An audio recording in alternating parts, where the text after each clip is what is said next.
Hello everybody and welcome back to Red Eagle Politics. Make sure you guys like this video down below and subscribe to the channel if you are new. So the Democrats in 2028, there was a poll that came out and Kamala Harris is once again in the lead. Although this particular poll has her less in the lead than some of the other polls that we have seen, she is still the front runner. If she runs for president in 2028, she will start off as the candidate to beat on the Democrat side.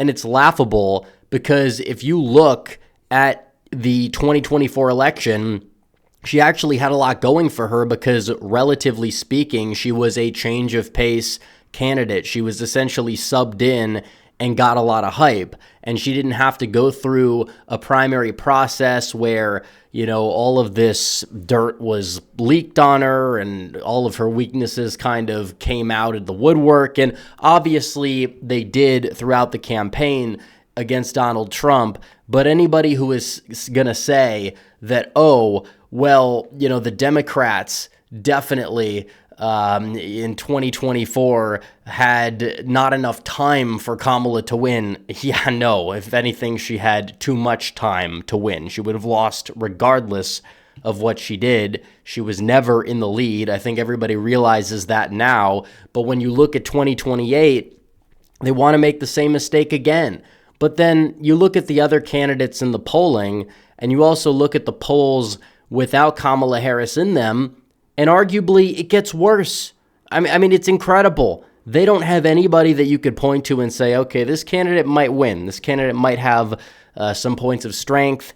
They might be a strong candidate. Yeah, it's not entirely how it works. It's not. We look at the 2028 Democrat field, the projected field, and obviously we don't know who can rise up out of nowhere.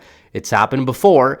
Donald Trump in 2016 in the Republican side, Bill Clinton for the Democrats in 1992, definitely those were candidates that nobody really thought would run, and a lot of people thought they wouldn't really have any shot at the nomination. They ended up winning their nominations. They ended up winning their respective elections and kind of, transformed their respective parties as a result. The Democrats desperately need that. They need their Trump or even a repeat of Bill Clinton. I don't see it here because you look at this field and the polling without Kamala Harris is even worse because we could look at this and say, okay, Pete Buttigieg is at 14, and you can look at the field when they throw the Harris votes to their second preferred options here in this poll right here. No leader, no talent either. It's just the recurring theme, but you look at it, Pete Buttigieg is at number one. Pete Buttigieg, who is very smarmy, has massive problems with minority voters. This was mentioned in the Democrat memos back in 2020. It's partially why they weren't really getting behind him, despite the establishment, willing to back him in Iowa to stop Bernie Sanders, New Hampshire to stop Bernie Sanders. Come South Carolina, they realize he's not going to be able to win. He has massive issues among black voters, Hispanic voters, mainly men. Some people will say it's just because of his sexuality. I think that's part of it, but another big part of it is just the way he comes off. He just does not have much appeal, if any appeal, in that department. He doesn't really appeal to white working class voters either. You look at what happened in the whole East Palestine thing back in 2023. That was on his watch. A lot of people will point to that and say, yeah, not really the best choice for Secretary of Transportation. They chose him because he likes trains. They didn't specify which. I think we know which he might like, but Cory Booker, Spartacus, remember Spartacus? He came out, he said, I am Spartacus in 2020. He was a joke. He would talk about his testosterone. He may enjoy similar trains to Pete Buttigieg preferred trains from what we know. And he is in second place at 14%. He's somebody that is completely, in bed with the donors in New Jersey, Big Pharma, you name it. But it's just the guy's kind of a joke. He really is. He's kind of a joke, all things considered. And he completely flamed out in 2020 as well. But, are they going to run him this time around? Well, we'll see. I mean, Either way, it does seem as if the establishment tends to like him, but in terms of electability in a general election, I'm not so sure it's there. And then we get into the fun stuff. Alexandria Ocasio-Cortez is there in third place with 14%. I mean, come on. Seriously, we understand Bernie Sanders is too old to run, so his wing of the party is going to need somebody to step in and fill that void, like the, open Marxist side of things. AOC kind of, fits into that, and she's at 14%. A total clown. I mean, there's so many things you could point to, but in terms of her electability, her policies, many of which she supported, extraordinarily unpopular, very patronizing, has said a lot of very off-putting things about white people, men, white men, everybody in general that opposes her political views. Regardless if they put her up there, it would be a total wipeout on the electoral map. Then you have Gavin Newsom with 10%. Everybody's onto his shtick. Everybody understands the guy is a sociopath. Everybody can see through it. That's the thing. And he's not even really being attacked on his side right now. That would come out in a primary. It would come out in a general. California is a total disaster. It's one of the reasons why Kamala Harris was such a bad candidate, except she was just a senator from there. She was the AG back in the day. Gavin Newsom has been governor there for the past 7-8 years, and those have been awful years for the state of California. A lot of people leaving. There's so much subject matter with Gavin Newsom, and it's just like, please run him. Like, some people are afraid of him. I don't get why. I think he's very weak. Then you have Tim Walz with 7%. Tim Walz, Tampon Tim, they call him. Like, this was the icon of masculinity for the Democrats, and it's like the only men who really resonate with Tim Walz are men who, sip soy all day, wear the future is female shirts, and vote Democrat anyways. The cucks. Those are the people that are actually fans of Tim Walz. He doesn't have any appeal. He used to have crossover appeal maybe 10 years ago when he was running for Congress. He's lost all of it. He hurt Kamala Harris, if anything, in his home state of Minnesota, at least in rural Minnesota. Then you have Josh Shapiro, who, again, the Democrats wouldn't even let get the VP nomination, in part because he was Jewish. Now you think they're going to let him get the nomination as a whole? Again, I don't see it. The guy's overrated as well. He's like, 5'5" and talks like Obama. And has a lot of skeletons in his closet. He might be a better option than somebody like a Buttigieg or an AOC or even a Newsom or Walz, but he doesn't really scare me whatsoever. Then you have Gretchen Whitmer at 4%. The left doesn't like Whitmer anymore after she was at the White House with Trump. I mean, that picture with the binder or folder in front of her face, that's career ending. It is. Whether it should be or not is irrelevant, but it's hilarious to see. Klobuchar, too moderate optically to get the nomination, is a total psychopath. Pritzker, he's basically going to be the Democrats' Chris Christie in terms of size and in terms of popularity. And then you have Jon Stewart. Yeah, okay. Andy Bashir, Nepo baby. Not exactly anything special about him. Very bland.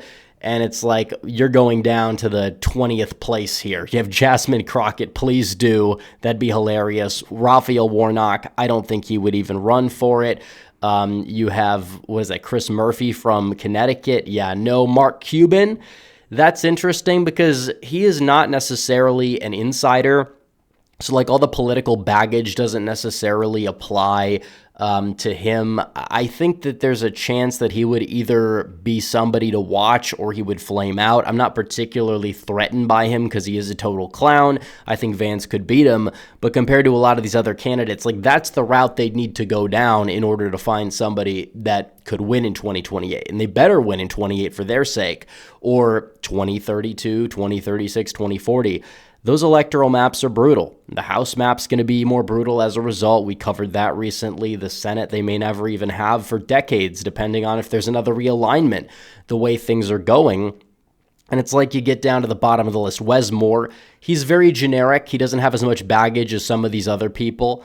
Kind of is like that TV stand-in president when Obama was president. They'd have some generic black guy represent the president. He kind of fits that vibe, and maybe that's a good thing for electoral purposes. I'm not particularly threatened by Wes Moore, but I think he's probably stronger just by virtue of being more generic than most people on this list. And Stephen A. Smith, yeah, I just think that that's more of a joke option at this point. But the fact that he's not as laughable and more sensible compared to 90% of the candidates that they have. It says a lot about their candidates. And in terms of their chances of victory, we can look at the electoral map, and this is pretty much going to be it. Democrats are starting at a massive disadvantage. Republicans out of the gate, assuming you're going to have somewhat of a neutral Trump approval come 2028, Vance is the nominee, you're going to start off with 252 electoral votes. Registration data in Arizona and Nevada is showing no signs of slowing down. North Carolina, to a lesser extent, which I think is going to stay titanium lean Republican. And then you have Pennsylvania, Michigan, Wisconsin. If Pennsylvania, which again, the registrations keep moving right in Pennsylvania, if that flips, there you go, 270. It's over. You don't even need to win any other state. Democrats have to run the table, essentially, to go out there and win this election. And Georgia's still going to be competitive. Wisconsin, Michigan, Pennsylvania, still going to be competitive. New Hampshire, still competitive. New Mexico and New Jersey, you could make the case they would start off as lean Democrat, but they are entering the fold, given trends, given other metrics that we know of kind of like the swing state toss-up territory. But still, the state was just as close as Arizona, which was hotly contested by both sides when you look at that. So it's like, could New Jersey possibly end up being a flip in 2028? It's possible. But the main point is that the Democrat candidates are just largely clowns. They have no leader. They have no direction. And I know it's early, but it's like, you know, you're not picking from a lot of solid candidates. You're picking from a lot of, you know, trash candidates on a trash heap. Whereas the Republicans, they already have their nominee already polling at 60-some% in the primary field. They're united. A lot of people will see this as Donald Trump's third non-contiguous term, that is, come 2028. If Donald Trump is popular, it seems as if the Republicans are almost certain to win against a lot of these clowns. If, you know, not, they have a shot, but I don't really see them doing that with any of these candidates. Even if Trump is unpopular and has an approval rating in the low 40s, the 2028 election is still going to be a toss-up.